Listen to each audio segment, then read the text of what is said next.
And do you want to start outside? It could be anywhere. Okay. But this is cool. This is brand new. Yeah. This We just got our that. certificate of occupancy in March. Oh. Ooh. Ooh. Ooh. Ooh. Ooh. Ooh.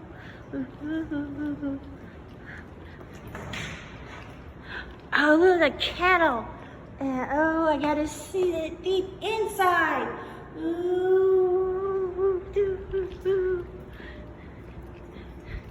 Thank God I'm not an alcoholic. It's like being Willy Wonka. So like you came in the entrance here. So this will be our events there, tasting room.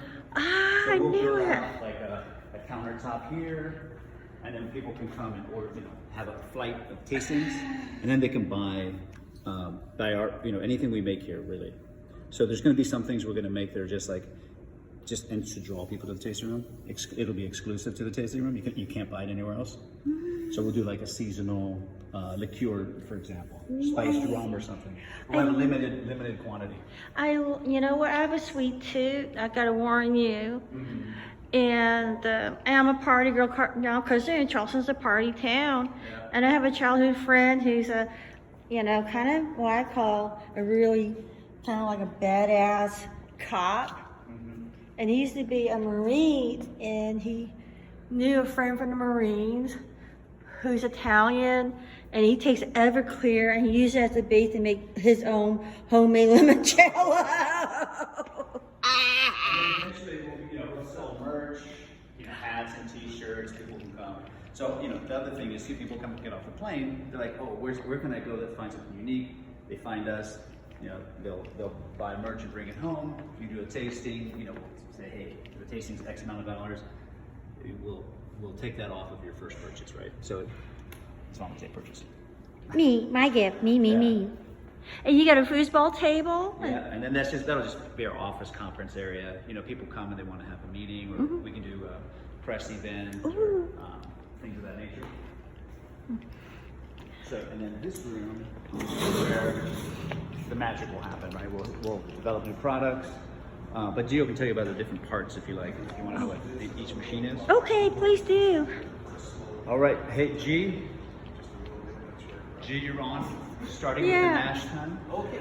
Oh, this. So this is our mash tun here, which is essentially just a big cooking pot. Put in some wheat, you add some water to it, add some enzymes, heat it up, and then you blend it. Cool it back down. After that, it's ready for the second process, which is fermentation. We go out, you see this green hose here? We use this green hose to transfer it to the fermenter. That mesh right over here? So that's the mesh? We'll get the mash from there, transfer it here to the fermenters. Takes about 4 to 6 days we add some yeast. What the yeast does, it consumes the sugar and turns it into alcohol.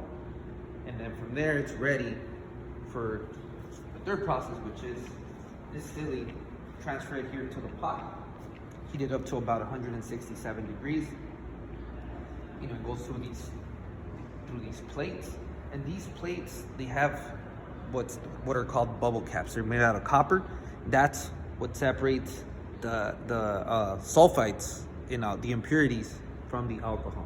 So maybe that's the reason I have a problem with cheap ass flavor artificial liquor. They don't spend money on the copper to separate the sulfites, and what I'm really drinking is artificially sweetened sulfites, and that irritates the shit out of my tongue. see, and you could taste it. You know it, right?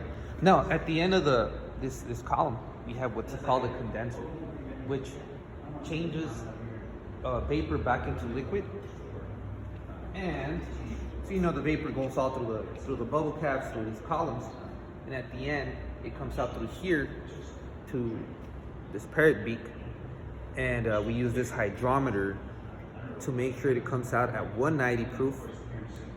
If not, it's not real vodka. And then so we put it in a tote, and the final process is diluting it, cutting it. So that's where our mountain spring water comes in. We dilute it to 80 proof, and you have the best, LA's best kept secret, Dr. Beer vodka. Yeah, so it's really, you know, it really matters if you spend the extra money on the copper to get rid of the sulfides, which makes cheap vodka really icky to drink, and you got to like put a lot of crap in it to disguise the sulfate. It really matters. So what happens if you use another type of metal other than copper? Will it affect the taste? Will it get rid of the sulfide the same way, or So yeah. look, so you can use stainless steel, right? You can use stainless steel, but where the process happens is through these bubble caps. And if you put your camera in here, I don't know if you can see it, but inside, let's see, angle it this way. Yeah, I don't know if you can see. There's the bubble caps there. yeah. Those, it has to go through those, and the more plates you have, the more clear it comes out. The more you take from the salt, the more sulfites you take. Okay. I was really attracted to the whole distillery process because it's space age, it's modern, it's clear, yet you sort of bringing the tradition into the 21st century. Correct. And I'm liking it. You're trying to show me the different type of bottle caps and how essential they are in making a proper vodka the way it should be. You know, the standard vodka, the classic vodka. And I'm wondering, in 1,000 years, we've been fermenting shit. Yeah. I wonder how the traditional vodka empires has been around for like 200 years, like Absolute and all that. I wonder how. Some other stuff is It- not that great too. Yeah, Some other so- stuff out there is not that I great. know. So I'm wondering, you know, without all the space-age technology and the bottle caps to make really good vodka, I wonder what. I mean, all they had was fucking stone and wood. I wonder Yeah. how they, you know, make really great vodka in the 1800s when all they That's- had was stone and wood. It probably wasn't that good. It wasn't that good, but this is really great. Yeah, and you know, we're using state-of-the-art equipment. We have these valves here that control temp. You know, to like, it's very accurate. And I use an iPad to Yeah. control the temperature. You know, to make sure Good. you know it's cold or hot enough. That's You keep the consistency. You're not Yep. guessing. You're not wondering. No you're not guessing, yeah, having. we You're not can't. using your anxiety to put in mental force. Okay, keep it consistent like you did in the 1800s. No, Yeah. you get your app and one little thing you can control I it. can control it. I have total control of what's going on here to make sure that I get the best vodka out of this distillation. You know what? We need good vodka and we need good gin because I think you. Oh, there's the green tube. That's the whole. Oh, I know it. So yeah, I mean, you see a lot of equipment we've been using. Pretty nice, right? I mean. Yeah, it's chemistry. It's chemistry that we drink. So right here, you see here. Oh, sorry. No, you're fine. This is our RO system. So reverse osmosis water. Yeah, we don't use this type of water for our product, but you know, we are thinking of using it for up and coming product maybe. You know, just it's clean, it's clear. I think pH is 7, so it's alkaline water. Good. Yeah. Good. None of the funky weird stuff. Yeah, no Sorry. weird stuff. We don't take any shortcuts. Good. I like Yeah, hearing that. we don't like that. So what's over there? Yeah, Those are lab and samples. Oh, okay. But and then on over here, so tasting room, office space, future tasting room, obviously, production, and then this is our original still. So we're going from a 30-liter still to a 1,500 liter still. So we're increasing our capacity by like 500 times. Even for a baby still, it's still high tech Oh, compared they're to. super cool. Yeah. So we're gonna bring this back to life so we can do R&D and different projects. Ooh. And like, you know, if we want to do a liqueur, for example, for the Yeah. sweet tooths out there. Yeah, I'm a sweet kid. I like liqueur. I know. You So know. and just while you're here, so this slanted wall. So that'll be kind of like an art wall. So eventually we'll be able to do events here. Oh, okay. We got the obligatory string lights, as you will. Ah. And then here this will be our storage and finished product storage area. And over yonder, so this is a unique bonus space that we have that not a lot of people. So you'll see these basketballs here, and those tables. and Mr. Ping Pong. Oh, So we roll all of these out. You know, we can have outdoor events Yeah. and barbecue, more obligatory string lights. We can put up a stage, bring food trucks. So now suddenly our tasting room has food.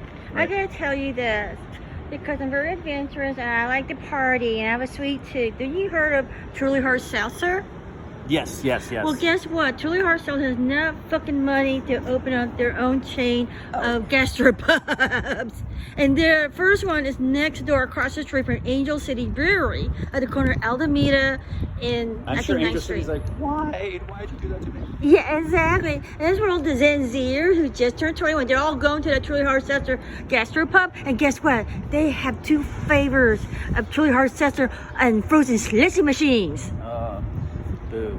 I know, I'm sorry. I but- know you can't. Don't start talking about corporate brands taking over small brands. No, You're breaking my heart. No, it's giving me some Yeah. ideas. I'm gonna have to show you the door. Keep talking. Okay, I'm sorry. So this is a chiller. This big guy here is a chiller, and this is a boiler. No chilling capacity, no heating capacity, no alcohol production. So I showed you that 30 liter still. So that's like the go-karts. Now we got basically going to a Formula One style situation where this is our pit crew. We have a professional pit crew in this massive chilling capacity and boiling capacity. And you're standing here on a railroad spur. So this area is called the Goodyear track. This is where they made all the Goodyear tires, the Goodyear blimp parked over there.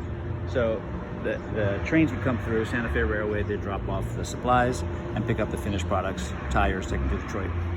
And then if you go over about 2 miles, there's a Firestone Park. Oh, It's Firestone, Goodyear, the competitors. oh. So it's an interesting history, but because of that, we're industrial zone, heavy industrial. So this is where you can do alcohol production, recycling, things like Great, I that. like hearing that you That people don't want in recycle. their backyard. I know it. That's why you're here. And now marijuana, legal marijuana grows around here, Yeah. and they need M3 zone. Yeah. So what you call them used to be Arts District is M3, but it's slowly changing because there's more residents there. So as it gentrifies, you know, every city needs heavy industrial somewhere to support the community. So gentrification starts killing that. So this probably won't change forever, Yeah. but which is a good thing for us and a good thing for, you know, LA, because this is jobs. People who live in South Central traditionally worked in these factories here. Yeah. So this really was a driver for the economy and the community, which is great. Yeah. Any questions? No, just comments because I was looking you all on the And, map. and you can't put my video on the. I'm not ready for public consumption. Okay. You can use my voice. Okay. Yeah. Oh, all right. Do you publish your video? Or Well, it that's just your depends. note-taking? It's my note taken. Okay. And also, you can like hit stop, do screenshot, take a still photograph. Oh, right, good. Oh, But that's if you feel more comfortable doing audio, I can keep this no, video just, private. I don't want my face out there. I'm not the face. I'm not the face guy. Oh, all right. I'm just behind to help